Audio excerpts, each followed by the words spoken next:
we've got the Republic of Texas and Senator Bob Wilson standing by. Sorry for the override, but we are the realpublicradio.net, right?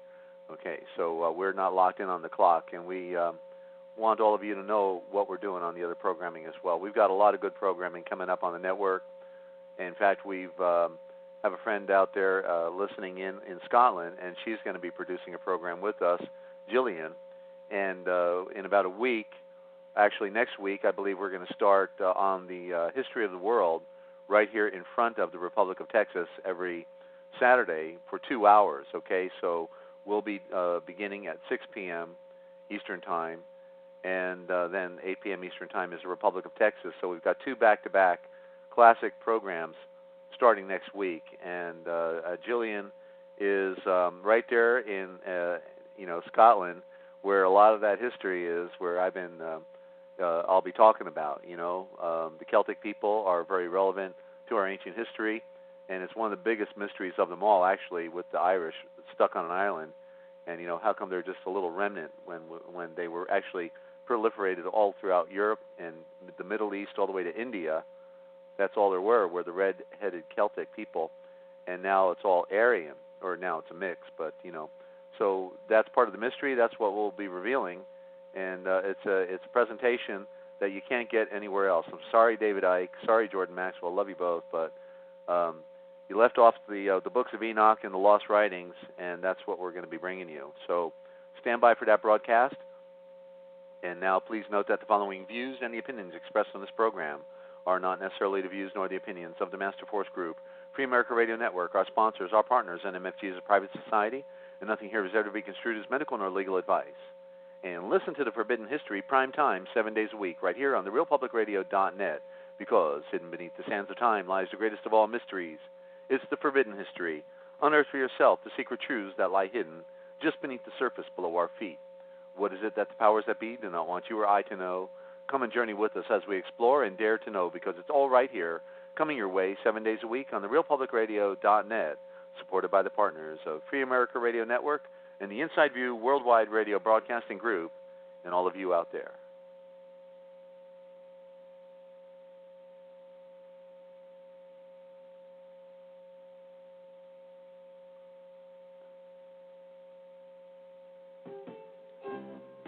Coming to you live from Studio Z at the Lighthouse in Southeast Georgia and Free America Radio Network in the land of dreams, enchantments, and nightmares. It's the Republic of Texas.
Well, we're glad you're tuned in, ladies and gentlemen, because here is where we bring you the most important information on the face of the entire earth or under the earth. Here's where each week we bring you the very best in radio broadcast listening while we reveal the greatest secrets, what they didn't want you to know, but we tell right here, and the deeper mysteries of life. Yet the one question that will always remain will be this: can you handle the truth as it will be presented here this afternoon, this evening, tomorrow morning, in the future, wherever you are around the world? I don't know if you can handle the truth. I don't even know if you want the truth, but the truth is stranger than fiction, yet the truth can set you free. But the truth may make you a fugitive within your own land. Look out.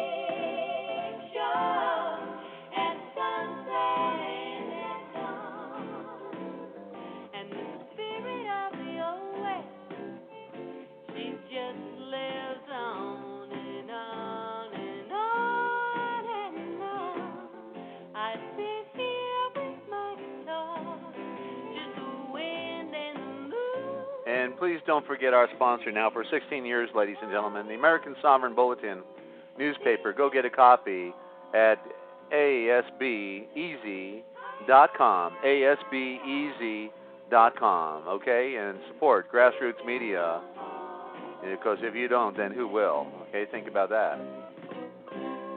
And now, ladies and gentlemen, it's with great privilege and honor to present for you tonight on therealpublicradio.net Bob Wilson and Glenn Winningham, in charge of the affairs, but hosting and opening the program tonight, Senator Bob Wilson of the Republic of Texas. Good evening, Desert and others who are listening. Hi, Bob. You're loud and clear. Good.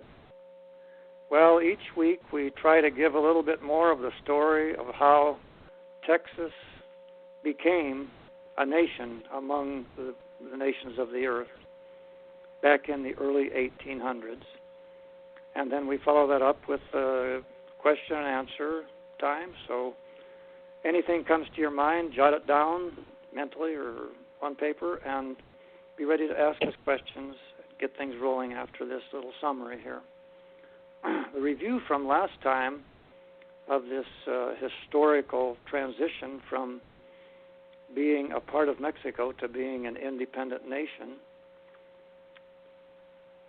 Following the slaughter of the Texian farmers and freedom fighters at the Alamo and at Goliad, a small town, later, Sam Houston became commander of the new Texian army.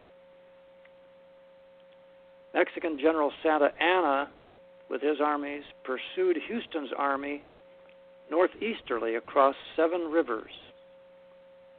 But Houston would not battle him. He never came out and fought.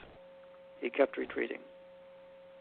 Eventually, Houston crossed Buffalo Bayou, a little tributary to the San Jacinto River, and set up camp with his army, which incidentally had shrunk quite a bit due to the retreats, because some of the men figured if Houston wasn't going to fight, they better return home and defend their families and homes against the marauding Santa Anna. Eventually, Santa Anna arrived and waited for 600 more troops to arrive. So by late afternoon, Santa Anna was confident that Houston would not fight here either, as he had not fought at the previous 7 rivers where he waded across the river from Santa Anna. So Santa Anna had his army have supper and take siesta, or some meal anyway. I'm sure they didn't call it supper. And now all of Houston's delaying strategies would begin to work together. For one, Santa Anna was no longer on solid prairie where his formidable cavalry could run circles around our foot soldiers. Instead, they were now on boggy marshland, unable to move fast by horse or to slash at our troops with their 8-foot lances. The Mexican army had smoothbore muskets, probably from Spain, because some 15 years before they had fought Spain and won their own independence from Spain. The Texians, on the other hand, had rifled barrels. They had rifles that had these spiral grooves, or lands as they're called, that sets a cylindrical bullet spinning and gives it a gyroscope effect. Because it's spinning, it won't begin to tumble. And if it doesn't begin to tumble, then it doesn't curve like a baseball pitcher's curve ball and miss the target. But the Texians also had a much more powerful gunpowder than Mexico had found yet, so that their bullets went 2 to 3 times further. The Mexican soldiers lined up in formal ranks, as was the tradition of Spain, Mexico, and England, for that matter. What we had instead was a gang of snipers hiding behind trees with super accurate rifles and more powerful gunpowder. The Mexican soldiers were conscripted. They were drafted. On the other hand, the Texians were volunteers fighting for family and freedom. And most of them believed what one of them said and was quoted by a reporter: "We are all captains, and we each have our own views." Yeah, they had captains and colonels and all the rest of it in the general, but in their hearts, each one of them knew what they wanted to do and had to do, and were ready to do it whether they were commanded to do it or not. A huge advantage. Houston secretly had obtained 2 small cannons, which were nicknamed the Twin Sisters, and each was filled with hundreds of grape-sized cast-iron balls. Those things are made by dropping molten cast iron from the top of perhaps a 100-foot-tall shot tower, where they cooled and solidified on the way down and landed in cold water. So they weren't perfectly round, but they were heavy and hard.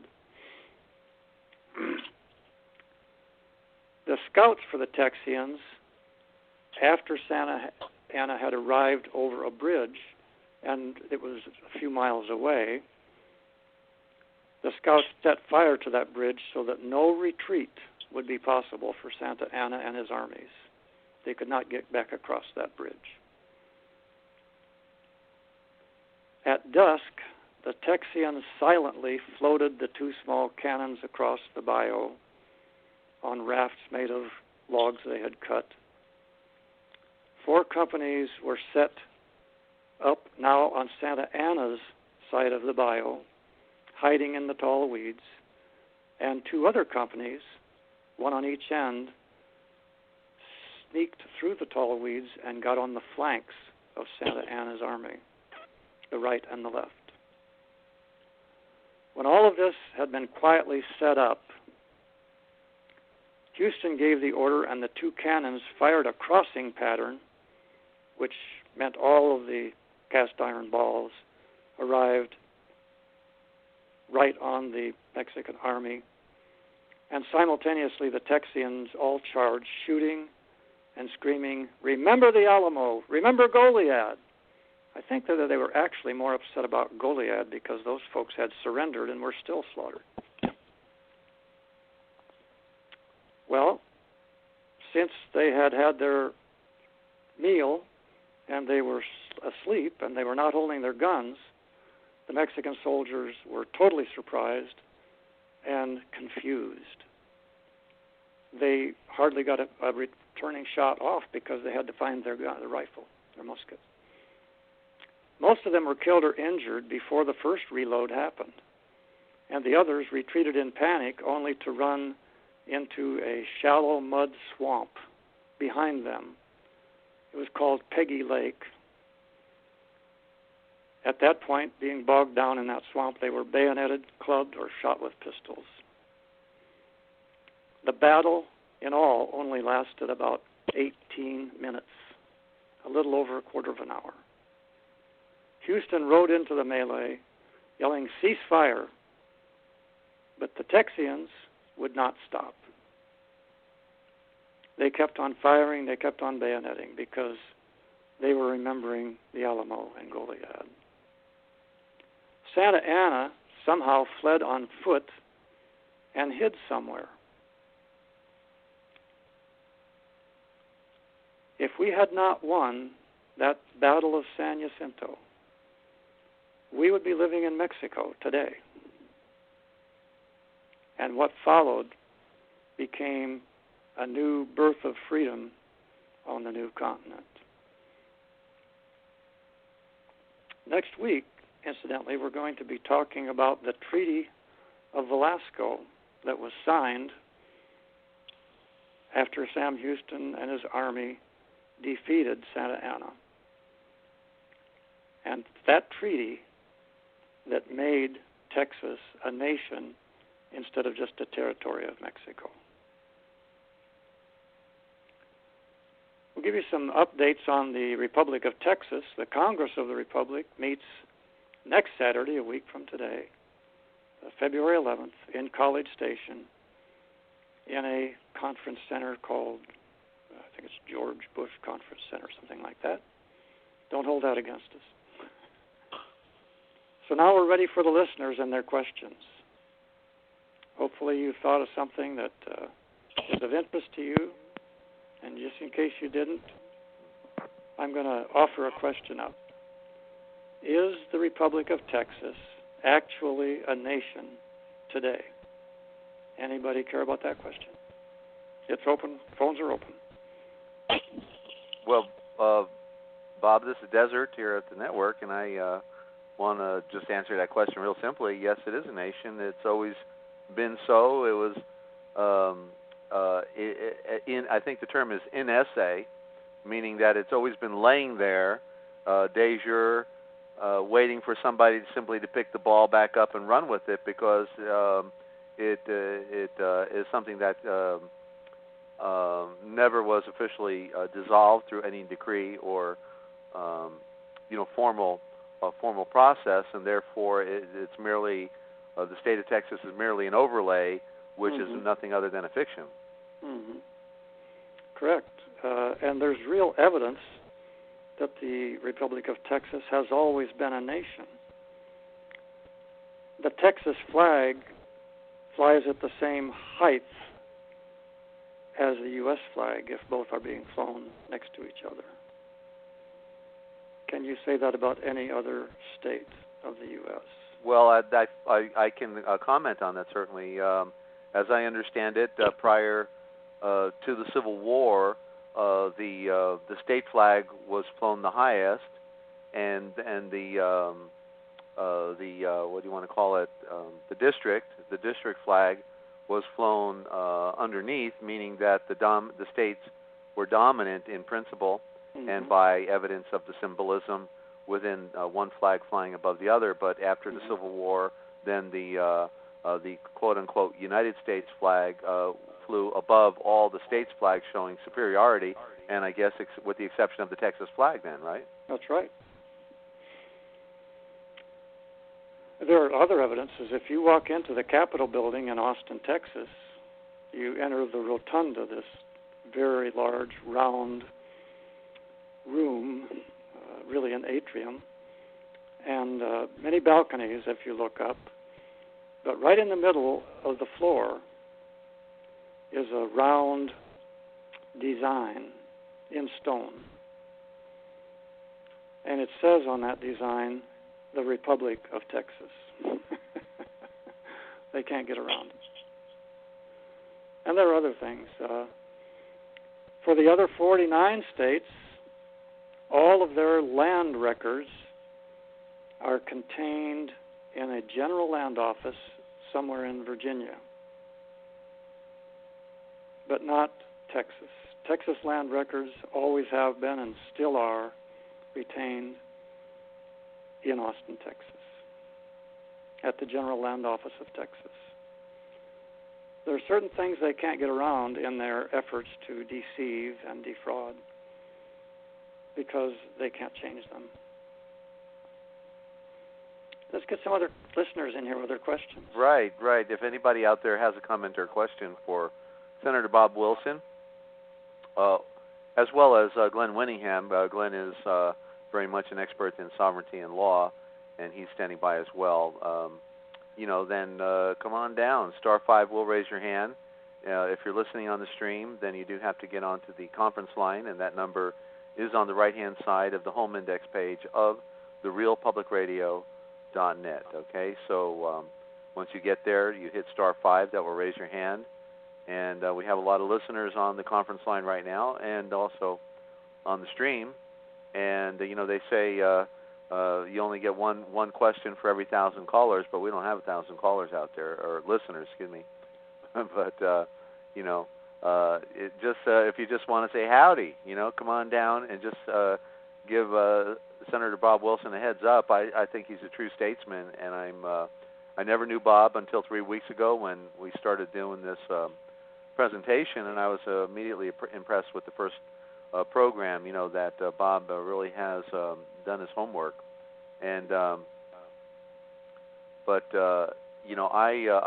lived for 20 years in the state of the confused Texas, where they propagandized you and lied to you about everything, and primarily in Houston, Rosenberg, Galveston, Texas City, Henderson, in all of those areas, East Texas, and of course did transport delivery throughout Texas as well. And it is a big state, even in the limited zone that they've now created. But I saw the original maps, and it does go all the way up to where they claim Wyoming, and then all the way out to the Rio Grande in New Mexico and all that.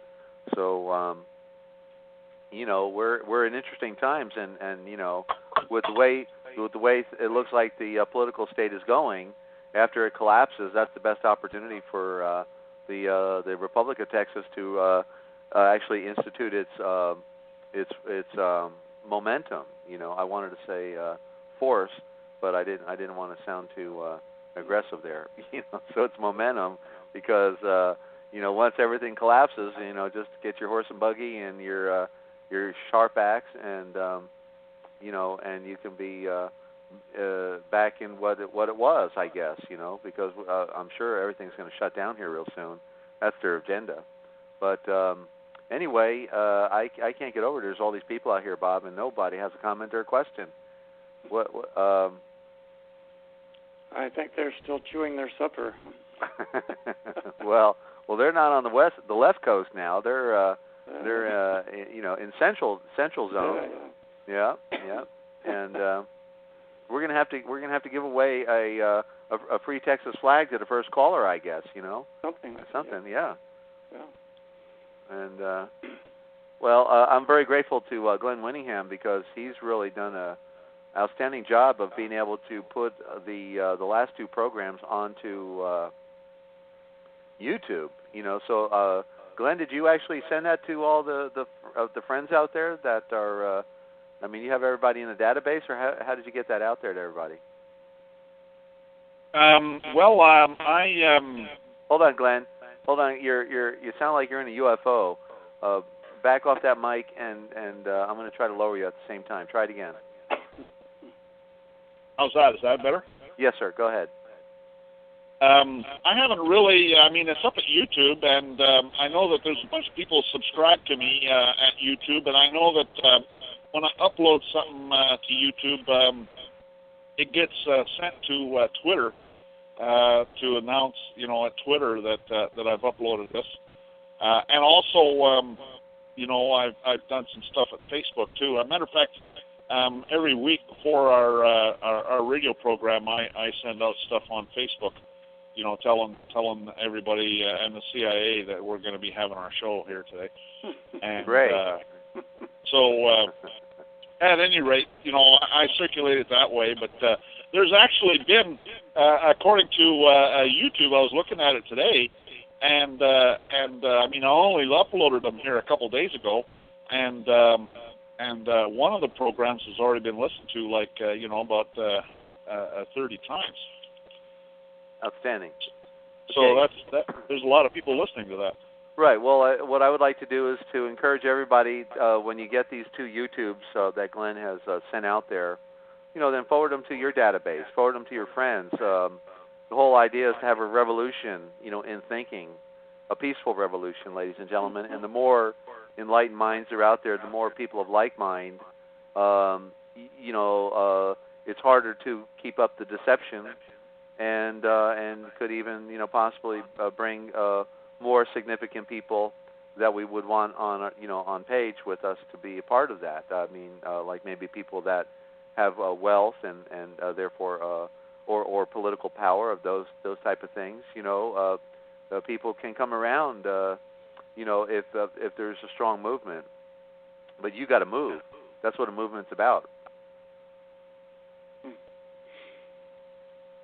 We should tell the listeners, some of them might not know, that they can go to the website for the Nation of Texas. It's just texasrepublic.info, I-N-F-O, republicoftexas.info.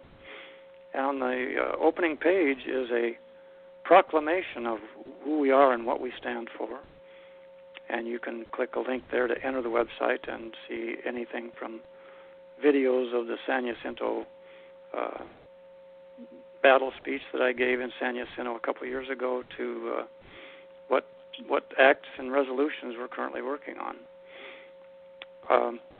For some of the things that are in process right now, one is a resolution which will enable Texians, who the people who live in the nation Texas, to do a recall of an elected official who is either violating his oath of office or is simply unfit to occupy that office.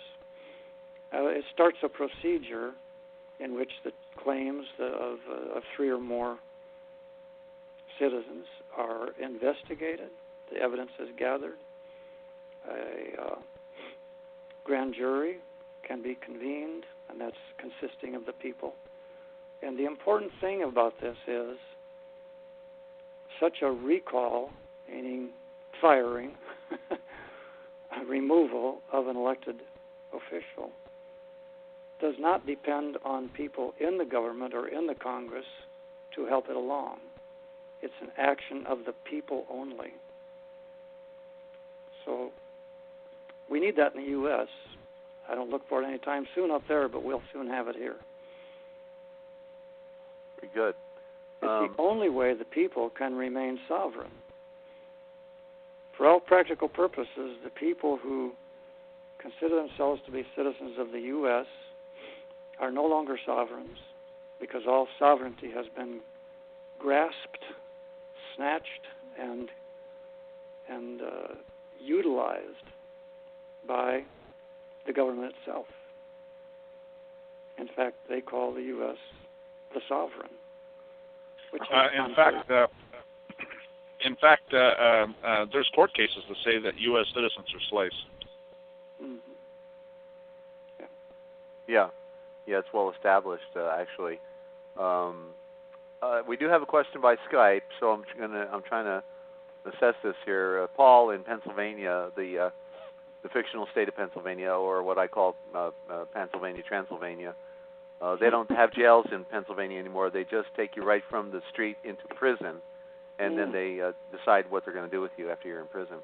Does this have anything, talking about the program here, does this have anything to do with the republics that the other guy was attempting to set up? Now, Paul, if you can tell me who the other guy is, that might help. I forget the name. Do you know what I'm talking about? Okay. Well, actually, I don't. Do you know what he's talking about, Bob, the other guy that was trying? There was several attempts. Other people, and including the feds, were trying to set up, phony Texas republics to create the Hegelian dialectic of divide and conquer and all that stuff, right? Yep.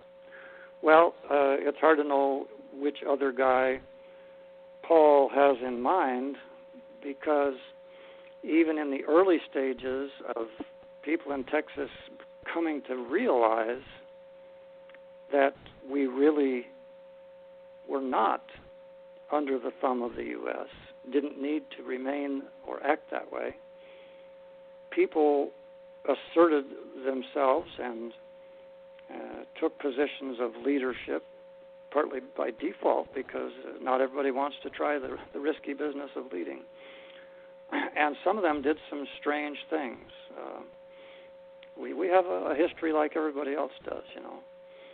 And so there was one group of leaders, men, who, as a result of some persecution, kidnapped someone and held them somewhere out in the Davis Mountains. I don't know if that's what Paul's thinking about. That was Richard McLaren and his associates. Yeah. I wasn't around then, but, you know, we're still living that down. People are human, and being human means sometimes their flesh gets the best of their spirit, you know, and they act in ways they shouldn't. Okay. Yeah, forgive me. We don't stand for that. You know, that's not what we're about. Right. Starting in about 2004 or 5, a number of people who saw the abuses that had happened somehow in the name of the Republic said, that's enough of that. We're just going to do this totally lawfully. So the key word of the modern Republic of Texas and its government is whatever we do is lawful. Now, some people called lawyers will certainly say that what we're doing is not legal. But I don't give two whits for anything legal, because legal is a trick word to entrap. They won't use the word lawfully, not normally, because legal is a word that they coined, that they use and enslave people with. But I have a follow-up with Paul here now, making a clarification. I remember the name now. Tim Turner is his name, and okay, so yeah, Tim Turner was involved with what the so-called sovereign American freedom movement, right? Tim Turner is the self-acclaimed president of something called the Republic United States of America. And a gentleman named James Wright claims that he is the provisional governor of the Republic State of Texas. Now, think of the difference between the words. I've met James Wright, and he's a good man. He's a nice man. You'd all enjoy knowing him. But I think Tim Turner has kind of got to him. We are the Republic of Texas, a nation. The Republic State of Texas is just an overlay on the present de facto state of Texas, and they're trying to make it act like a republic. So Tim Turner was never connected with, in any official way, the Republic of Texas. Right. And by the way, if anybody wants to submit, like some people don't want to get on the conference or the phone line, so if you want to submit a question by Skype, then you can do that. Okay, our Skype name is Free America Radio. That's one word, Free America Radio. And when you do a add a contact search on Skype, you will then see that we're in Kingsland, Georgia. Okay, Free America Radio, one word. And then I'll be glad to accept you onto our add a contact list, and I'll be glad to take your call. Okay, so then there's a follow up now with Paul. Okay, that's he's just making a comment there. Okay. Mm-hmm. Anyway, we do have a caller in Carthage, Texas. We've got Ed. Ed, you're on with Senator Bob Wilson. Hello, Bob. It's Ed Branham. How are you, Ed? How are you doing? Just great, thanks. You're doing a good job. I'd like to say one thing about the last caller. The Republic of Texas, one big way you can tell the difference between us and some of the scams that's running out there, or there is actually businesses by the name of Republic of Texas. We do not have membership. We do not collect dues or any of that. Our people are Texas people, sovereign people, not members. And a while ago you were talking about some of the things that proves the Republic of Texas is for real. I'd like to read you what the state of Texas Rules of Civil Procedure number 53 says, if it's okay. Sure, go ahead.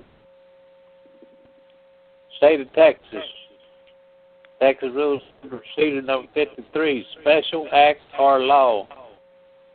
A thing found wholly or in part on any private or special act or law of this state or of the Republic of Texas need only recite the title thereof, the date of its approval, and set out in substance so much of such act or laws as may be pertinent to the cause or action or defense.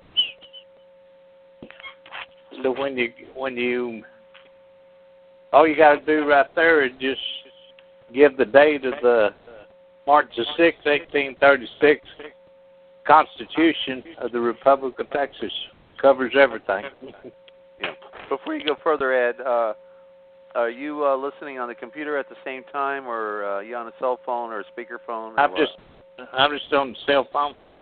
Cell phone. Okay, just back away from that microphone. It's kind of like overmodulating, and just pull it near your nose or your chin. That should help. Okay. Oh, Can you hear me now? Well, it's a little better. You're still a little loud, so just realize you can go real soft, and it's going to come through loud. Okay. Thank you. That's about what all I wanted to say. I do want to tell the fellow from Pennsylvania that if he pull up Dun & Bradstreet, he'll see 25 Republic of Texas registered corporations. None of them is the de jure Republic of Texas, which is us. Yeah. And the Republic of Texas is not a corporation. Correct. There are those who incorporated for their whatever reasons, but we never did and never will incorporate, because what we are is flesh and blood, living souls, and we don't need to be incorporated. All the power of the nation resides in the people of the nation. And they temporarily give officials like myself and Glenn Winningham the privilege of serving the sovereigns in whichever capacity. But as I mentioned a little bit ago, this recall resolution will mean that they can also say, you're not doing what you said you would, and it isn't what we wanted, and so we're going to recall you. And though they can't do it arbitrarily, it goes through a process of grand jury and so on, and then through a special election where maybe if there were 3 or 4 entered a complaint, all of the Texians in the applicable county or senator or district, or maybe in the whole nation, who are affected by that offending official will vote on whether to keep him or boot him out. Well, I challenge the U.S. and the de facto state of Texas to allow their citizens that right. They'd be gone in a month or two. Well, there was actually an old U.S. Supreme Court case from 1787 that I read that talked about how back then you couldn't sue the government because the government is the people, and it's like suing yourself. It's impossible. And but yet now, because they set up this corporation, people sue it all the time. Yeah. Incidentally, does anybody out in the listening audience there, can anyone out there explain to us why they used incorporation or became a corporation instead of some other form of their business that they're running? And the answer is pretty simple. Give it a shot. They want to make money. They also want to be shielded from personal liability. There you go. That's what I was going to say, yeah. Yeah, a corporation shields you from personal responsibility and liability. And so as soon as they acknowledge that there is a Republic of Texas, then as far as their dealings with us, they have lost their corporate shield of non-liability. That's why they use corporate structure. Now, one of the little-known facts is that all 50 states are merely sub-corporations of the big mama corporation called the U.S. There's U.S. Incorporated, Texas Incorporated, Pennsylvania Incorporated, and all the rest of the states incorporated, and those are the businesses acting like they are governments. They're neither a government nor a very good business because all they do is steal from the citizens, rob them blind. Not a very good business plan. Of course, they think it is. But what does that attract? Having a business plan like that, what kind of officials and elected officers do they attract? Well, it's because they're owned and operated by the bankster thieves, too. Yes, exactly. And so it's... Yeah, so they it's attract doing the very lowest form of humanity who wants to live off of other people and get rich off of other people's hard work. I mean, if you think about it, they circulate these IOUs for money, and most people think that these Federal Reserve notes are a promissory note because Title 12 United States Code Section 411 says that they're evidence of the debt of the United States. But I was recently looking in a law dictionary, and a promissory note has to have a promise to pay. So a Federal Reserve note is not a promissory note; it's an IOU, is all it is. So what they're essentially saying, that there's a matter of fact, there's a Supreme Court case that talks about a Federal Reserve note being a forced loan. So you're forced to loan the government money, and they have no intention of paying it back, because if they did, there'd be a promise to pay on it. And so they're just nothing but thieves, is what they are. If you think about it, they're just nothing but thieves. You bring a good point to mind there, Glenn. Let me ask the listeners to ponder for a minute on this one. How much do you think the national debt of the Republic of Texas is as of now? So, you know, the national debt of the U.S. is probably about 70 to 80 trillion dollars, based on what they really owe and the unfunded liabilities they've committed themselves to for the near future. That's, say, 80 trillion of those dollar things, which are just IOUs. Well, to whom do they owe it? And who is supposed to pay it? They say the people pay it, but the people themselves never approved or signed for the debt. The voters assume the liability. Well, that's their story, yeah. Because they said it was so. Because they, the leaders, said it was so. No, but as far as I'm concerned, the citizens of the U.S. can say, hey, I didn't borrow that money. I can name the congressmen, senators, presidents, and other idiots up there who borrowed the money. Let them pay it. They cannot force that debt because it was a forced loan. They cannot force the citizens of the U.S. to pay it. Of course, I'll probably get shot tomorrow for saying that, but whatever. You know. They pretend there's a debt, and they pretend the people owe it. It's all pretense. But the national debt of the U.S., of the Republic of Texas, is zero and will always be zero.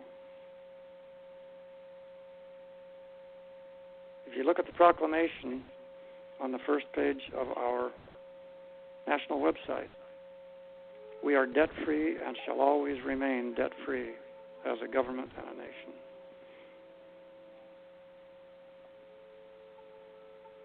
Because debt is the beginning of the end.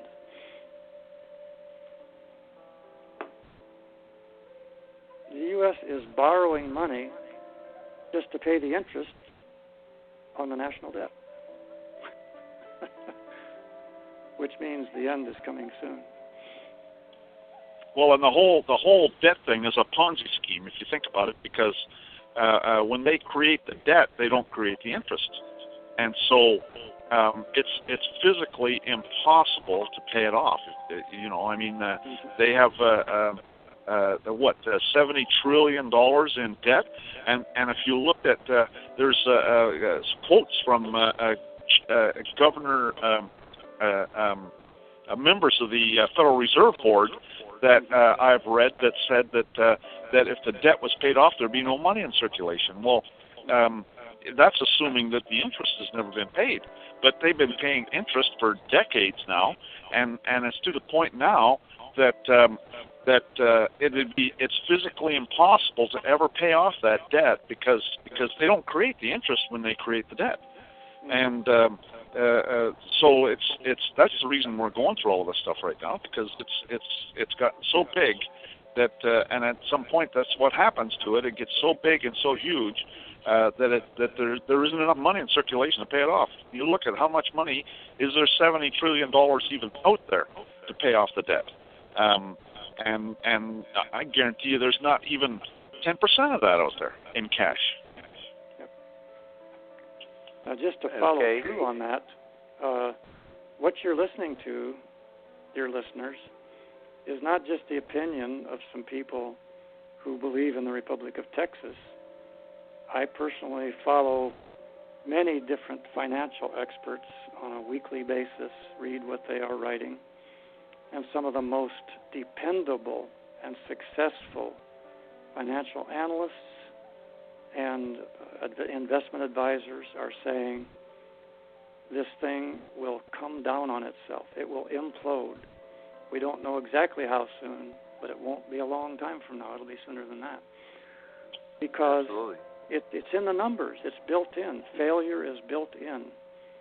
And then to aggravate it, the members of Congress who might have done something about it are afraid to blow the whistle and admit that the problem is there. Well, when you're dealing with an illusion, Bob, it's pretty easy to pull in the illusion, isn't it? Yes, yeah. And hold that thought, and you are tuned in right here to the RealPublicRadio.net, Free America Radio Network, and you're listening to the Republic of Texas right here every Saturday at 8 p.m. Eastern Time. Okay? And you did tell your friends, didn't you? You didn't? Oh, well, what's the matter? You know, a movement, as I was saying earlier, means you got to move. You got to get on the phone. You got to tell your friends. And because we're trying to have a revolution in thinking. I mean, you don't want a different kind of revolution, do you? I hope not. You know, a revolution in thinking is the only one we can afford. And then, something that you never imagined possibly could happen. And, I mean, come on, there's 7 million people in the confused state of Texas. That's a pretty big number. And so I don't want to tell you how many people are on the line, but, you know, it's not 7 million. It's not even 1 million. It's not even 1,000. So you need to call your friends. You need to be proactive, you know, because it's better than loading a gun. I mean, come on. Just get on that telephone. And we got another hour to go. And I'd love to hear about the history. Bob does a great job on that. And, by the way, we've got programming on the network. You know, we've got tomorrow night at 6 p.m. Eastern Time. Just a minute. We've got We're All Doing Time, the Victim in Prison Outreach Program, every Sunday now at 7:30 or is it 6:30 p.m. Eastern Time. And we're going to be bringing on Ramona Lopez. She was on last week. She called me this morning about 5 in the morning and said she's on a Greyhound bus and she's running. They're trying to kill her. They're radiating her, and I feel so helpless. You know, there's nothing I can do to help this lady other than to give her a voice. and she's been a victim of targeting for a long time, an experiment. And so if you want to hear a real life drama and one of the targeted individuals in America, one of the 2 million under direct targeting, then come on by at 6:30 tomorrow at 6:30 p.m. Eastern Time on therealpublicradio.net, okay? I couldn't find any men out there in Texas or in California. Tried calling all their public meetings, where people gather together and say they want to make it a better world. But could I find anybody that save a victim? No. Everybody just they want to be the armchair patriot. They all have an opinion, but when it comes to movement, where you got to move in a movement, nobody wants to move. I can't figure it out. I've been moving. I had to create a radio network just because I got played with on all the other networks, because I couldn't say it my way. I don't know what their problem was, but I guess they didn't like the way I say it. So here we are, therealpublicradio.net, Free America Radio Network, and we've got programming, okay? I can't get over it. We're having a real happening. I was so grateful to get the Republic of Texas on our network. They're old friends. Some of them I hadn't talked to in 20 years, practically. And it's so, once you've been in Texas, I was actually in Texas for 20 years. You don't get it out of your blood. You always feel like a Texan. But this last week, I can't get over it. We just had a real addition to our network. First of all, I got this outstanding lady from Scotland coming on our network, and she's going to be on Monday nights, starting on the 14th at 7 p.m. Eastern Time, Jillian, and she's got the most beautiful Scottish accent. I can't get over it. I have to really concentrate to understand what she's saying, but she deals with helping people with the mind and with the body, and as well she knows what's going down, and she knows how to capture that birth certificate. She's pretty sharp. And then I got another guy out there in England coming on Fridays at 7 p.m. And he was arrested about a week ago because he totally figured out how to bring back that birth certificate into your possession. And so, I want to hear about it. I can't even begin to explain it, okay? But he's on the cutting edge of something. And then Eric John Phelps, a friend of mine who I've been interviewing periodically for the last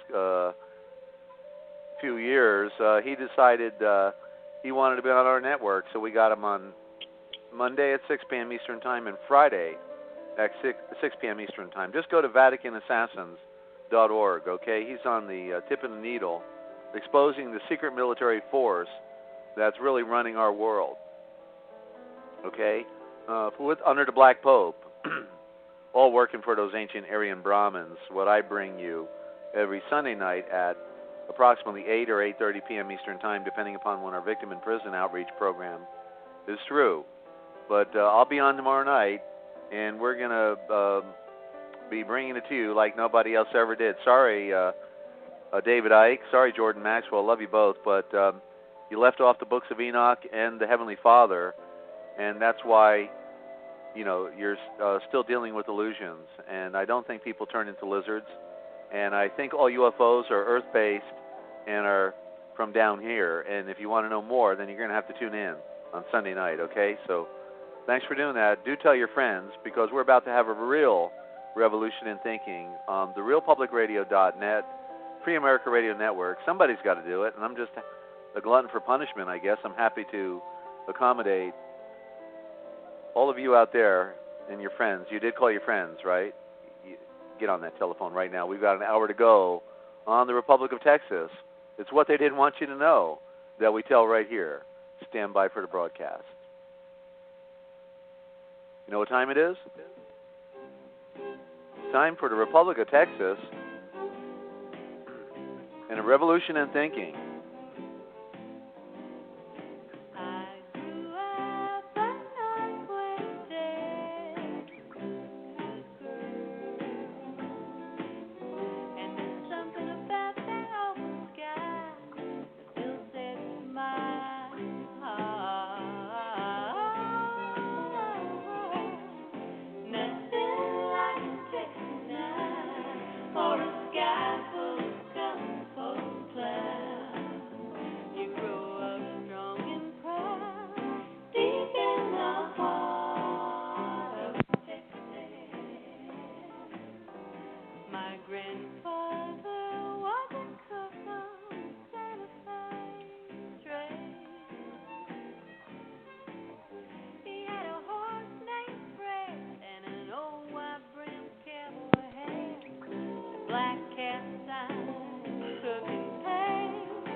And by the way, I just need to add, because funding is really challenged right now with our network, ladies and gentlemen. If you want to get a copy of the Real Da Vinci Code Dictionary, okay, it's 300 pages. We're going to make it available at PDF format because we can't afford to print it. If we can't afford to print the hard copy, I can't believe it. So just go ahead and if you want to make us a donation of $20 or more, you'll get the 300-page dictionary with a tab section on the left, so you can actually, go through the alphabet. Then we'll get it to you, okay, by email. And I didn't plan on doing this, but it was going to be for $29. But if you want the PDF, just $20, and you'll help support the network, help us keep us on the air, and help us have a revolution, okay? So otherwise, I don't know when we're going to get the hard copy because we just don't have that funny money to print the hard copy in volume. And it actually costs, for just 10 copies to print, $40, and we only make it available for $29. So we're really in a jam. And, it's such a struggle. I remember back in the 1990s, last century, last millennium, when the money was good, it was flowing. But right now it's really tight. And if you want to make a donation for $5, that will go a long way, believe me, okay? So don't think it won't. But we're in the heart of Texas, and I love it. I feel like I'm back home again. And now, for the Republic of Texas, Part 2, Senator Bob Wilson. Thank you, Desert. Steve, do we have any callers waiting to talk to us? Yes, we do. We've got, and yeah, come on. People in Texas, come on, they got big hearts, and they got a lot of tales to tell and a lot of good information. So come on down. And by the way, if you have an announcement, we are the RealPublicRadio.net. So if you've got something you want to add or mention that benefits everybody, you're certainly welcome to bring it on to the program here. We're fully interactive, and and we're willing to do that. That's part of what we do with the RealPublicRadio.net. And Ed from Carthage, Texas, you're on with Senator Bob Wilson. Hello, Bob. Hello, Ed. Say, do you know anything about this Bank of America not accepting American dollars as payment on mortgages? No, I think I just saw a title, a subject line about that, but I haven't read anything on it myself. No. Yeah, a fellow walked in the bank in California, tried to pay with American dollars, and the bank said no, it's against their policy to accept cash for mortgages. So what did they want? And he started filming inside the bank, and so they called the police on him, started arresting him, but they did let him go, but they told him never to come back in there in that branch, or they would arrest him on the spot. Did they ever say what form of payment they would accept? No, he doesn't have that in here. I'm just reading the email. Mm-hmm. And Ed, you're overmodulating. Back off that microphone, please. Move it towards your chin or your. Yeah, thank you. Well, they'd probably rather have gold. Yeah, imagine. Have you told the audience about the Ortiz medallions? I think we did once, but it's a good time right now. Okay. Again, you can see these on the website, and you can actually order them there. The first medallion we put out, which is a way to have a form of payment which has its own intrinsic value. In other words, it doesn't just say it's worth this much, but it actually is worth this much. And this first one was a 1-ounce silver round. On the front side of it, it shows the outline of the original Republic of Texas with the tall, slender part reaching all the way up to Wyoming, involving parts of Oklahoma, New Mexico, Colorado, and Wyoming, and Kansas. And that's overlaid with the Texas star. On the back side is a image of the Alamo, which was created by our own postmaster of the Republic, Michael Grady, and he created that on a graphic art format. And the engraver at the mint we use, which doesn't ever do business with the nation to the north of us, they engraved that design, and the result was remarkably beautiful. It's a proof-grade mirror finish on both sides, and it's a beautiful thing to have. But of course, the time will come when you will want to spend these. The face value printed on the back side is 50, and that means 50 trade units or barter units or just units, because we chose to never use the U.S.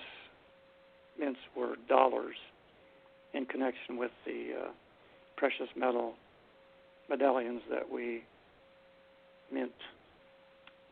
I don't know how many are in circulation by now, but there have been many, many reorders. And the price of silver went up so much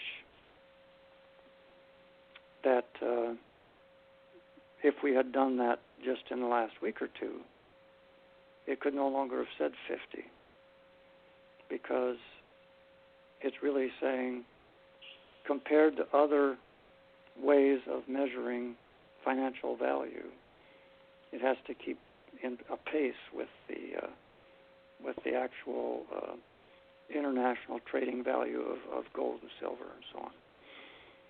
The second one that we made commemorates the Battle of San Jacinto and the resulting treaty, the Treaty of Velasco.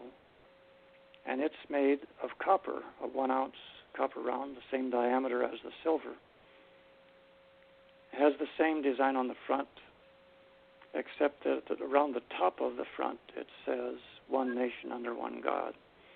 On the back side is a scroll. The middle image is a scroll on which it says the Treaty of Velasco, and an inscription from the Old Testament.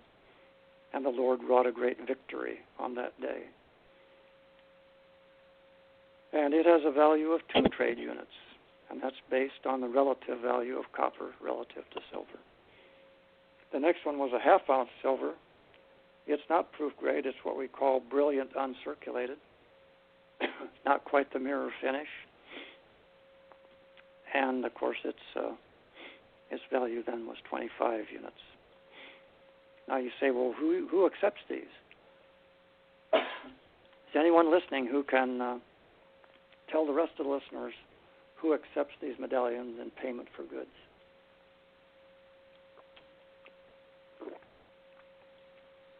And star 5 will raise your hand, ladies and gentlemen. Yeah, don't star speak 5. at once. Yeah, I got all these texts on here, and on the stream. And if you want to come onto the conference line, the number is on the right-hand side, right there on the home index page. That 712 number. Star 5 raises your hand. We got people from other states. We've got people from Colorado. We've got people from Las Vegas and Pennsylvania. We had people from Ohio a little bit ago. And, okay, looks like we got a brave soul here from Grand Prairie, Texas. Just give your first name, please. Give your first name, Grand Prairie. They may need to unmute their phone or something. Well, right, they may need to. How about now? Yeah, what's your first name? Stephen. Stephen, good to have you. You're on with Senator Bob Wilson. Yeah, I was going to remind Bob that we're going to have a booth at the Survival Expo at the Mesquite Rodeo Arena Convention Center next Friday and Saturday. Good. And will you have some medallions there? We'll have some copper there. I'll have some of my silver there. Mm-hmm. Excellent. There's a self-reliance conference and expo somewhere this coming week. Is that the same thing? Or that's the one? Okay. This is Stephen Berryman. Mm-hmm. Excellent. You got some help out there? I've got to get a hold of Norman. Mm-hmm. That'd be good for him. And then we got to find somebody that can be there Saturday that yes. can help Norman and be well versed. Mm-hmm. Well, perhaps Alan, who's been helping Will at various shows and so on, might be able to help Norman.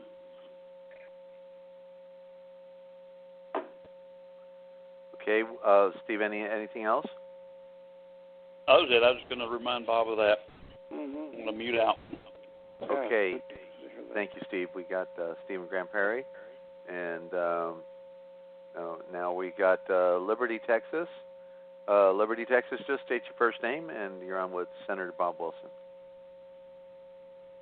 Brother Desert, this is Lionel. Lionel. Mm-hmm. Hi, Lionel. How am I coming through? You're coming through, but you're overmodulating. Get away from that microphone, Lionel. Just pull it away from your mouth. Okay, how about now? That's a little better. Give it a shot. Okay. Earlier, Brother Bob was speaking. Is it still coming through okay? Yeah, well, we're getting feedback now. You're not listening on computer, are you? No, I'm on the cell phone. Just on a cell phone. Yeah, it's very poor quality. You don't have a landline, huh? No, I sure don't. I wish I did. Okay, just keep it away. The further away from your mouth, I think the better it will be. But just go ahead and give it a shot. Okay, how about that? A little better. I don't know where this feedback is coming from, but please go ahead. We'll try it. Okay, well, earlier, Brother Bob was speaking about lawful and illegal. Mm-hmm. Well, what we are all about, let me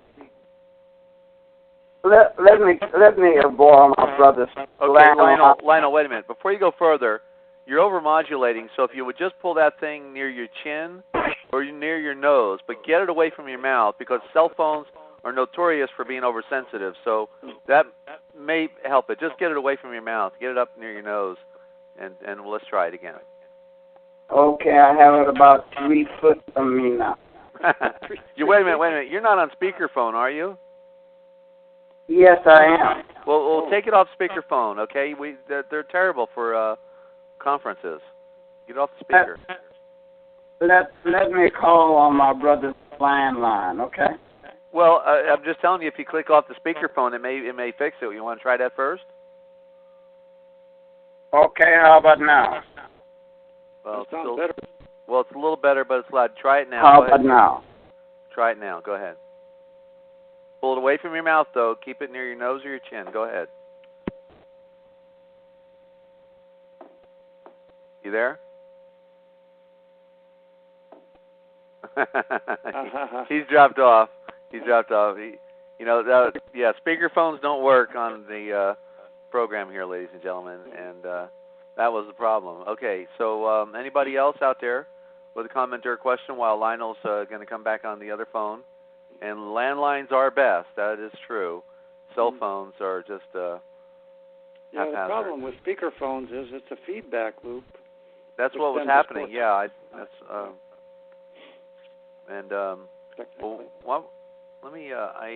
didn't know where that reverberation was coming from, and I accidentally muted out Glenn. Let me bring Glenn back in.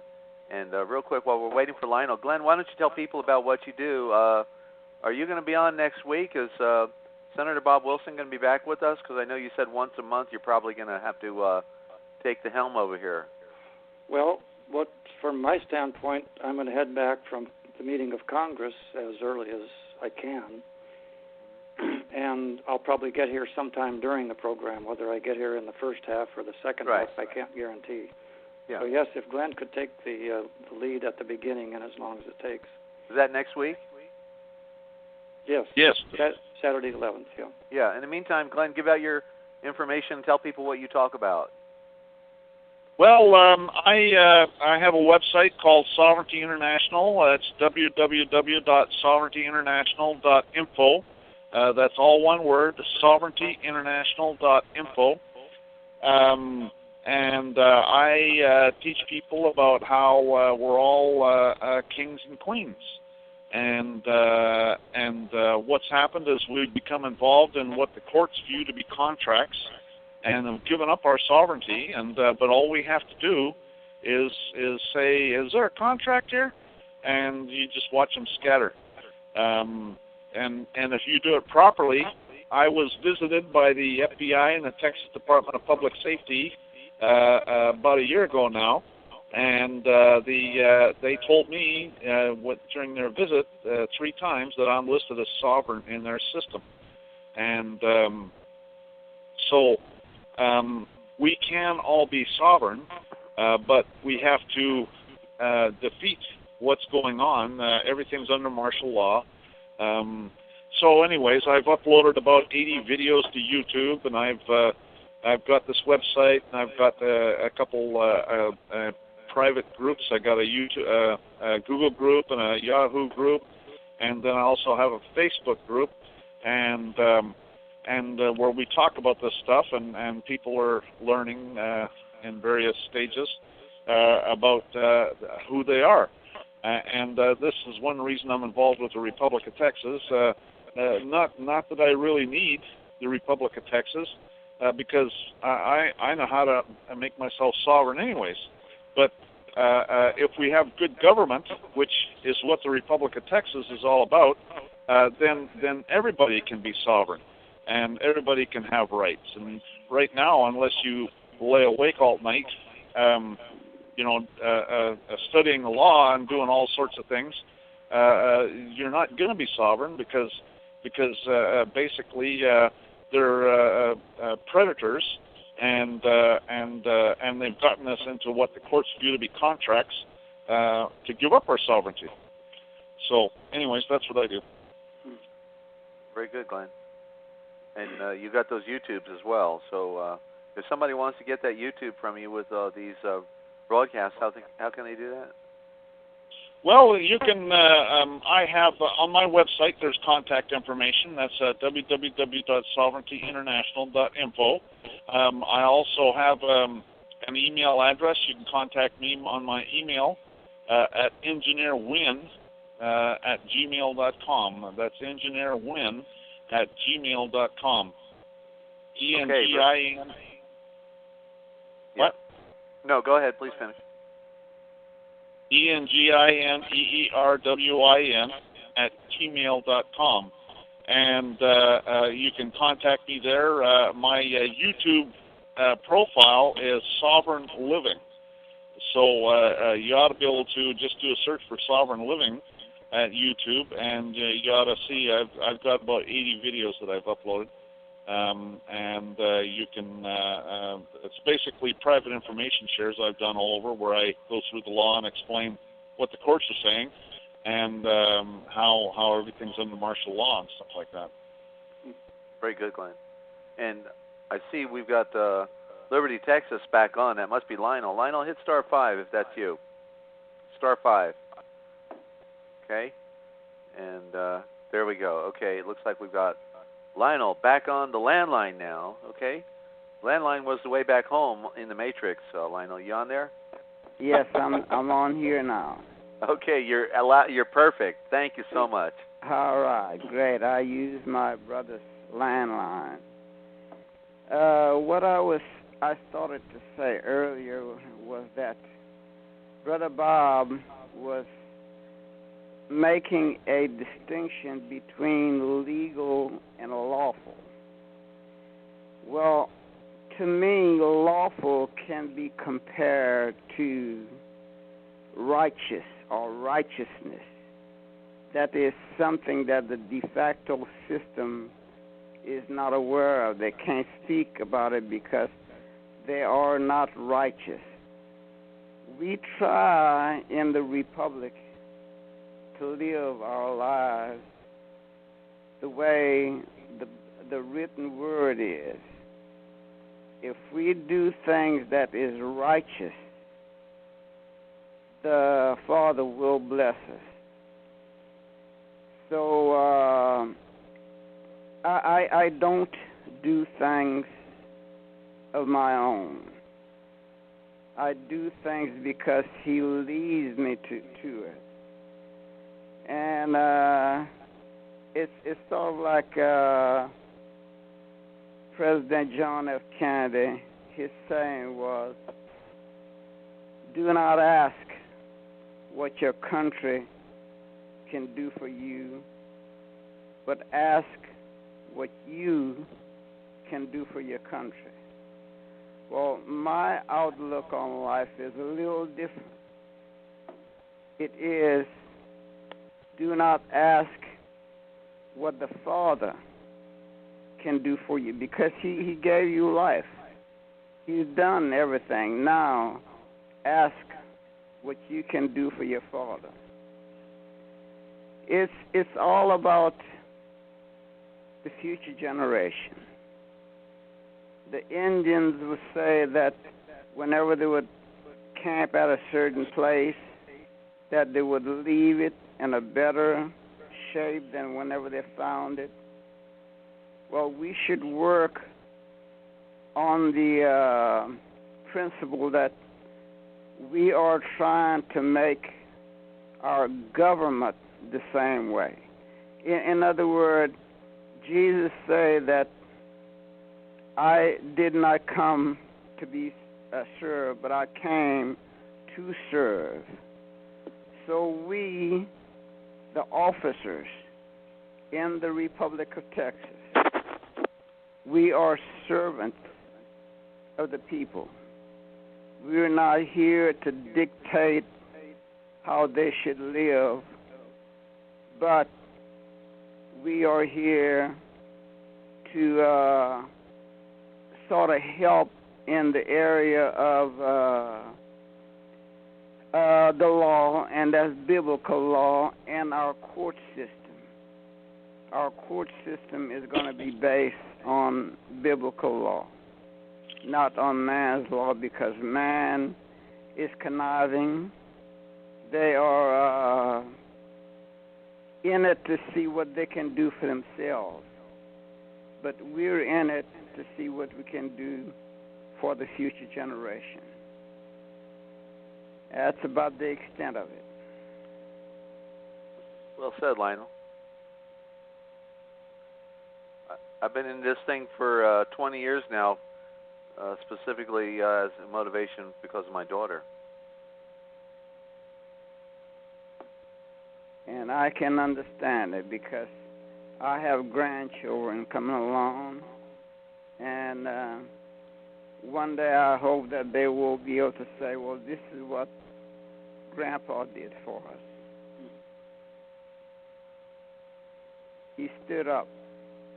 And that's why we need unity.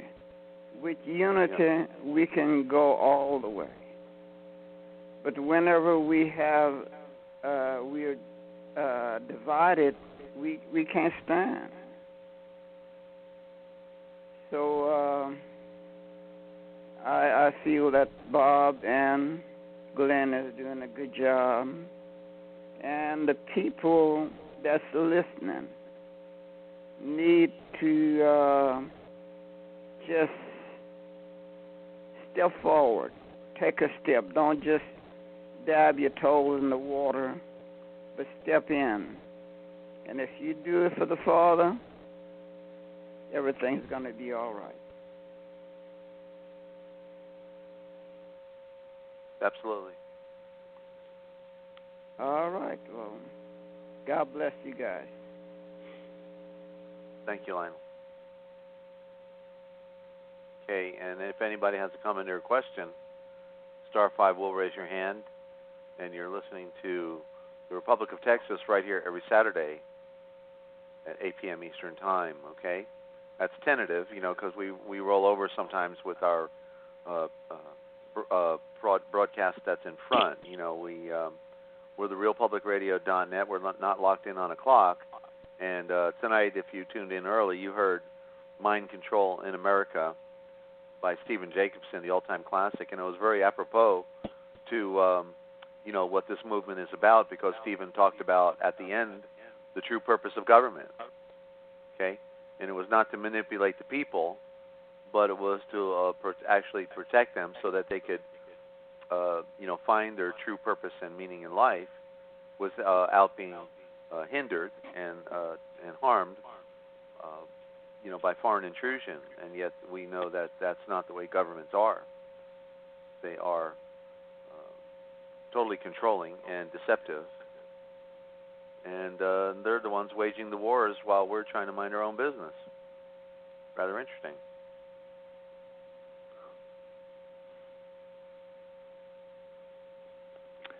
Desert, can you hear me? Yes. Yeah. A while back, a couple, 3 months ago or so, one of the senators brought up a short passage in our Constitution of the Republic of Texas that was first written in 1836. And it said, Congress shall establish or enable a system of education as soon as possible. Now, when that was written, they were still trying to figure out how to be a nation, how to be a government, and everything, Mm-hmm. So constitutions are that way. They look at what's really basic, foundational, important. And it got me thinking. And so just a month ago, I suggested to the Congress that we listen to an expert, not in U.S. education, but in real education. And I had heard her at a meeting over in Weatherford. Her name is Marlene. And as a result of that, with the approval of the Congress, she is going to be able to speak to us this coming Saturday, the 11th of February, about education in the sense that it was meant to be.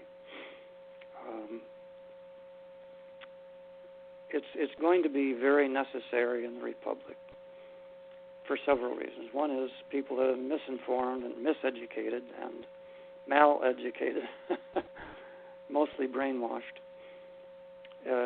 not only in the American continent, but most continents, for such a long time that they really don't even understand education. What they understand is a form of government thought control, unfortunately. But Marlene is going to show us not only what she believes, but the books she has written to establish a genuine educational approach. So if any of the listeners or their friends care to hear this, it'll be in the afternoon, sometime mid-afternoon, when we meet in College Station at about 1300 George Bush Boulevard or something like that, George Bush Drive in College Station, Texas. And it'd be well worth hearing. So any of you who are able to get there or know somebody who could get there, this will be worth the trip and well worth your while. And right. Hopefully, with the help of people like Marlene, we can get education doing what it should be doing within the Republic.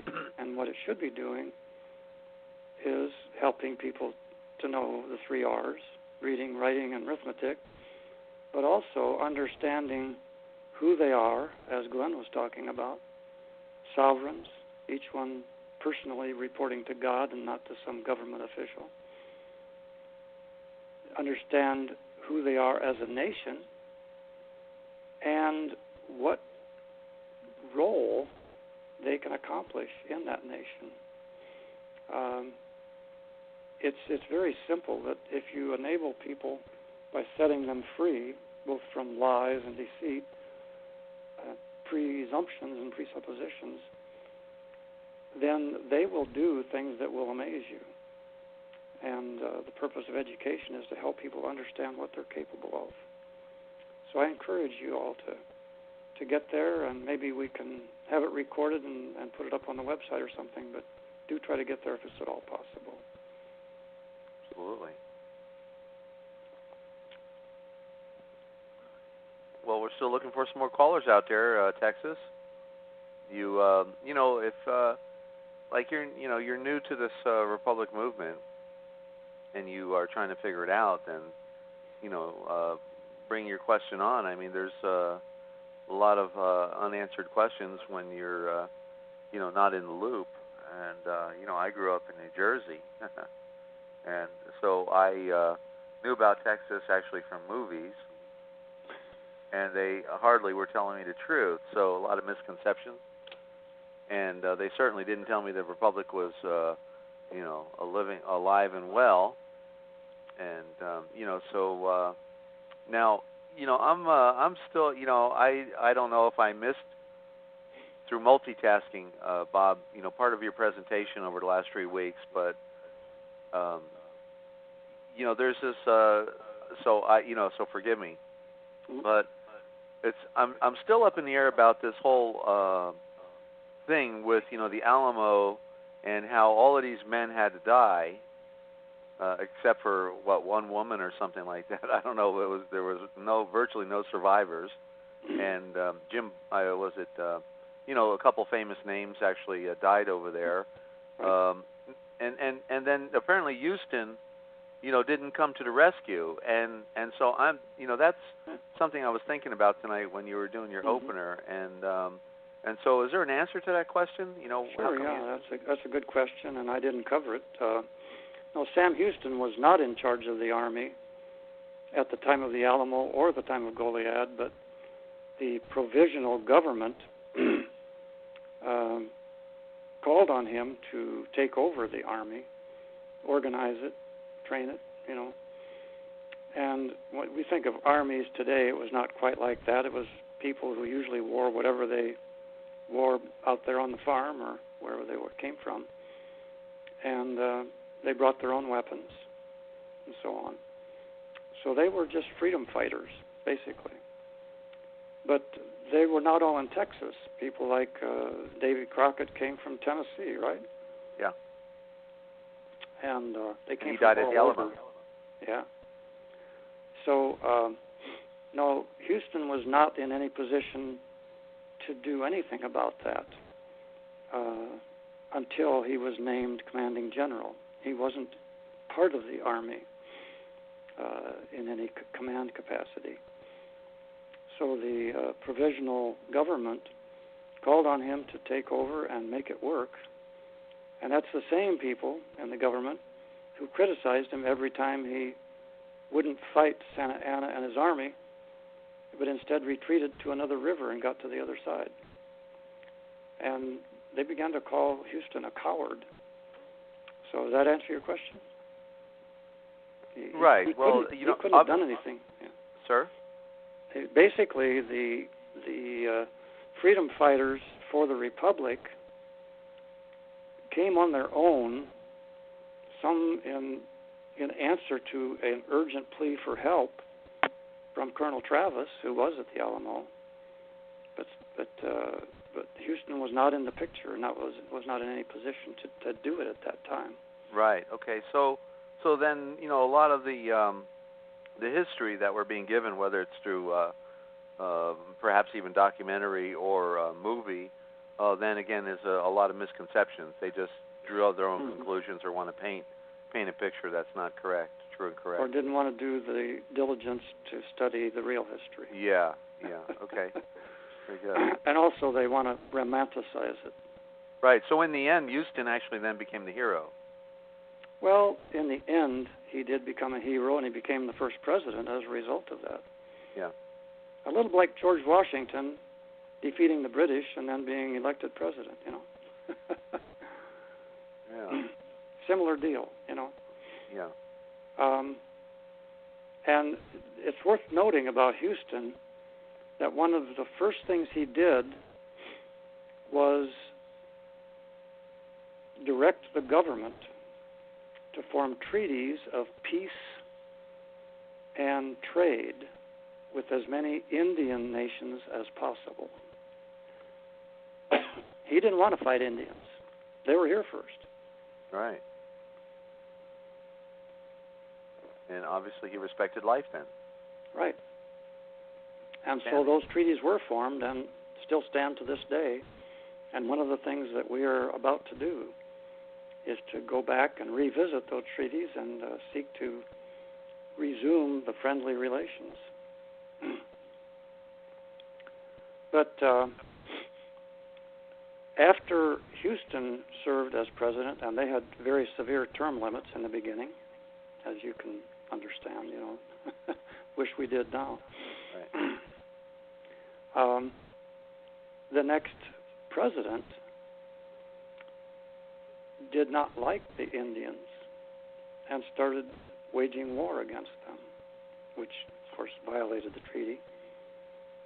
And I think his name was Lamar. Somebody correct me if I'm wrong, but I'm old and my memory is not as good as it used to be. I think it was Lamar.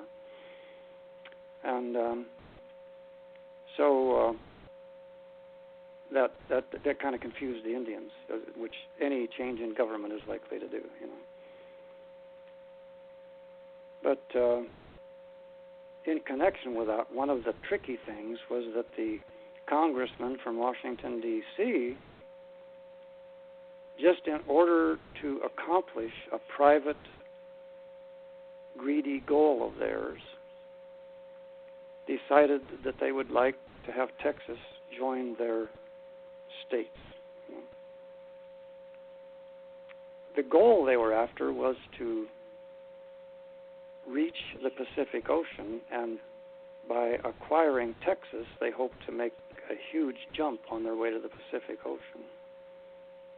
Now, a lot of that land had belonged to Mexico, and some of it was just Spanish territory, And but they figured if they could get, say 900 miles closer by acquiring Texas, all the way to the Rio Grande in New Mexico, that would be a good start.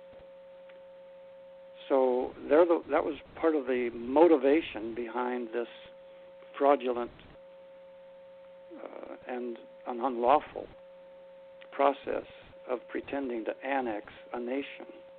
No nation can annex another nation until there is a treaty ratified by both sides, including the people of both nations. That never happened. It never even got started. So Houston got a good start, but things kind of, varied after that based on who got elected. Yeah. Okay. And finally, about the fourth or fifth president was Anson Jones, who doesn't seem to have a Texian's attitude or spirit about him. And And before Congress even met following the election at which he was elected and many of them were, he's the one who sold out as president to the Congress of the U.S. When I say sold out, we don't know how much he was paid or if he was paid, but he certainly sold out the nation. He wasn't authorized to do it. He had no power or delegated authority to do it, so it was a non-fact. It was a non-happening. But maybe he had the right handshake. Maybe. Good point. Yeah. Yeah. Okay. Yeah. In fact, there was a lot of that going on during the nearly 10 years that the Republic of Texas was in full force. Mm-hmm. Right. Well, it's been alluded that some of the founders of Texas were Freemasons. Do you know anything about that, Bob? Well, I don't think so much the founders in the sense of the original founders, but they certainly did infiltrate. And most of that came from New Orleans. New Orleans was the sending station for all of the Freemason infiltrators who wanted to use this new nation for their own gain. Yeah, that makes sense. Yeah. Yeah. Yeah, that was also a Jesuit enclave, so it was the Vatican, Vatican sub-state, you might say. Yeah. And when we say those things, we're not talking about people who happen to be a member of this or a member of that. We're talking about the real powers behind those commercialized organizations. Right. Those greedy conquerors who head up some of those organizations. Right. Well, things aren't what they seem. There obviously are good Freemasons and there are good Catholics, but the institutions at the top, most people don't know what their real agenda is, and that's the problem. Yeah, well, there's a lot of wheeling and dealing, and if we had the details, it would sicken every one of us. Yeah. Oh, yeah. I'm always amazed when people don't put two and two together about burning people at the stake. The Catholic Church did that, and for almost 2,000 years, and I don't remember Christ ever telling us that we're supposed to burn people, at the stake. So, I was, I grew up a Catholic, so I'm qualified to talk about it. Now, what he actually said was turn the other cheek. Right, and love your enemies. So there you go. But anyway, I just want to mention that after this presentation here tonight with the Republic of Texas, I'm going to be bringing on a special Forbidden History presentation, my all-time classic interview with Bill Hughes, who wrote the book The Secret Terrorist, and it's going to be the sinking of the Titanic. Is it possible that the captain of the ship was ordered by the Jesuit High Command to take it down, that the captain of the ship was actually under the blood oath of the Jesuit order and had to follow orders specifically and exactly as he is commanded to take the ship down? Did they put the wealthy of America on the ship that would be in opposition to a central bank and therefore international communism? And so they put all the wealthy with a free invitation for the unsinkable ship and then drove it full steam ahead with 8 warnings to slow down, and never did they. And instead of hitting the iceberg straight on with the nose, they sliced it right alongside, opening up several compartments to guarantee that it would sink to the bottom. And all the banking, it leads up to it. It's all about banking, all about the funny money, all about the problem we're having from beginning to end in this world, okay? So if you want to put some pieces to the puzzle together, then just stand by for the broadcast. That's coming up next, okay? And we're still willing to take some comments or questions from people in the Republic of Texas. Want to welcome all and any new listeners to the network here on the RealPublicRadio.net. Every Saturday at 8 p.m. Eastern Time, we have the Republic of Texas, a history in the making, but they're not history, okay? They are fact and present and accountable, and certainly more accountable than all that trickery that goes on within politics in the illusion, in the grand illusion. Ladies and gentlemen, you want to be a part of something legitimate, something that's happening, something that's real, something that's worthwhile. It's all right here, okay? So do tell your friends. In a movement, you have to move, okay? And I just came up with that concept tonight. Isn't that a good one, Bob? Bob, are you there? Oh, I was muted, so you wouldn't hear me cough. Yeah, okay. Yeah. Yeah, I like that. In fact, I was writing it down after you were said writing it. There you go. You did like it, okay. Sometimes the greatest inspiration comes when you least expect it. But, I mean, I've been in the movement, freedom movement, for 20 years. I've been moving, I mean, I never planned on having a radio network. I had to do it because they wouldn't let me talk on the other networks anymore, Yeah. Yeah. And then I figured out who was running those networks. So I put two and two together. They talk about free speech and everything. Okay, well, it didn't happen. But we're, and notice that I don't have a lot of commercial stuff, like no Berkey water filters or, things flashing at you to sell you something. We're here to realpublicradio.net. Notice no commercials. No commercial. I could have them. I could even get a few dollars if I wanted to have some commercials, but I don't. I rely on all of you out there. We do it on a song, a wing, and a prayer, and you are our prayer. And I want to thank Lionel from Liberty, Texas, who a few days ago called and made a wonderful donation, helped us to, pay one of our phone bills, in essence, almost, but it was pretty close. And so that's the movement, the freedom movement. I mean, even $5 would make a difference, okay? And I mean, come on, you can afford $5, right? But you know what we'll do? We're about to have it happening and bring it to the next level. And if we can put a PowerPoint presentation up on our website, then when Senator Bob Wilson is talking, we could actually be showing you something on our website while we're talking. That could happen. So just give it some thought. And there's 7 million people in the confused state of Texas. So the Republic of Texas actually has, I guess, probably closer to 30 million people in it, and they don't even know they're in it, and it's amazing. Another question came up on a private conversation tonight before the program, Bob. Can somebody, outside, like say in New Jersey or somewhere else, can they actually become a citizen of the Republic of Texas? Is that possible?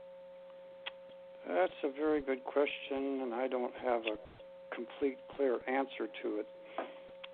It's something worth discussing at Congress. Maybe we could have an honorary membership, but the whole point of it is, and the purpose of that is, moral support. But it's the people who live on the land, who live next to each other, who all share the same destiny or good and bad that happens in a county.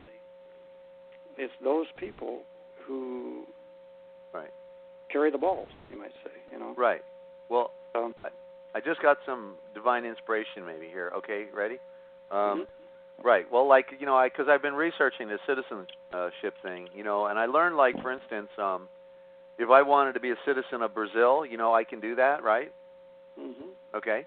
And actually, I had learned that this may be one of the best deals ever, because a lot of people, they don't want to be an American, quote unquote United States citizen or whatever, But you can be a citizen. Apparently, if I understand this, and I have spoken to people from Brazil directly, so this is like firsthand information. So I think it's pretty accurate. You could be a citizen of Brazil, by subscribing, the proper application. And then, you don't even have to be in the country, and within 2 years you can officiate that citizenship. So, I'm just throwing something out there. But if you want to maybe, get some backing, we got this giant continent here called North America with all these fictional states. I mean, a lot of people probably, would like to be, a Texan, if you know what I mean. And so maybe you should figure out how you can do what like they do in Brazil and offer, dual citizenship in the Republic of Texas and have it as a, an interim, 2-year application. And then if they maybe make a contribution in some way like if you wanted to go to Mexico, right? Unlike, in the fictional United States, come on down, Mexico, come on over across the border. We'll give you welfare and have your babies for you, and then and then you can be a United States citizen just because you crossed the border. But if you wanted to go to Mexico, you'd literally have to fill out an application, and unless you were going to contribute, like you're a genius or you got money, you can't go into Mexico. So I think that maybe people could make a contribution to the Republic of Texas, and then therefore they could be an honorary citizen of the Republic of Texas. What do you think? Yeah. Worth talking about. Yeah. It's not my final decision, of course, but yeah. Well, it's obviously being done out there. That's what my the point good that I would see in it is if they would visit some and see what really happens. Then, when they went back and got together with their fellow, let's say, converts to their viewpoint, we could give them good advice and good resources to proceed with becoming free and sovereign, like Glenn was talking about. Mm-hmm. Yeah. And in that connection, I was driving to Florida one of many, many times, and I saw a sign on the side of Interstate 10. It said the Republic of Florida. And it wasn't a billboard, it was a highway sign. The Republic of Florida. So at some time in history, and I'm pretty sure it was in the 1800s, there was a Republic of Florida. Right, up until the Civil War, I believe it was. Mm-hmm. Yeah. Yeah. Yeah, that's when they went under martial law and tyranny. Mm-hmm. Yeah. So, you can make a republic anywhere you can get enough people that want to do it. So another thing about that is there are international laws protecting people groups. So if you have a people group and they have a lot in common, they can declare themselves independent and begin to set up in a non-military, non-violent way the beginnings of a nation. And international law basically supports that. Now, maybe they don't want to be under international law, but you're not. You're simply saying the community of nations on this planet Earth allows for people to be self-determining. Well, that's good to know. International law supports that. Certainly the law of nations did. It honored custom. And they still do today. Right. Yeah. So there are a lot of things that people don't automatically think about that are possible. And it's probably a certainty that those two words don't go together, but it's likely going to be true that people in some other part of North America are going to see what we're doing and doing successfully and say, can we do that too? And we stand ready to help them. Very good. We'll give out that website again, Bob, and we'll look for you next week. Okay, well, I'll tack that www dot on the front, although you don't have to type that into your browser line. It's Texas Republic. Just type Texas and no space and Republic .info, the first four letters of information. .info, and tap the enter key, and it'll come right up. And first thing you'll see is a one-page proclamation of who we are and what we stand for. And then you can go from there. Very good. Senator Bob Wilson, good to have you tonight. And good information and good movement. You're moving. We're moving. Yeah. And hopefully everybody else will get moving and tell their friends, right, about the Republic of Texas right here every Saturday at 8 p.m. Eastern Time. A revolution in thinking, and worth everything to be on the land, right? You don't want to be in the water, do you, on the deep ocean? I don't think so. We'll see you all next week. Now, stand by. Coming up, the sinking of the Titanic. It's what they didn't want you to know. Well, we tell right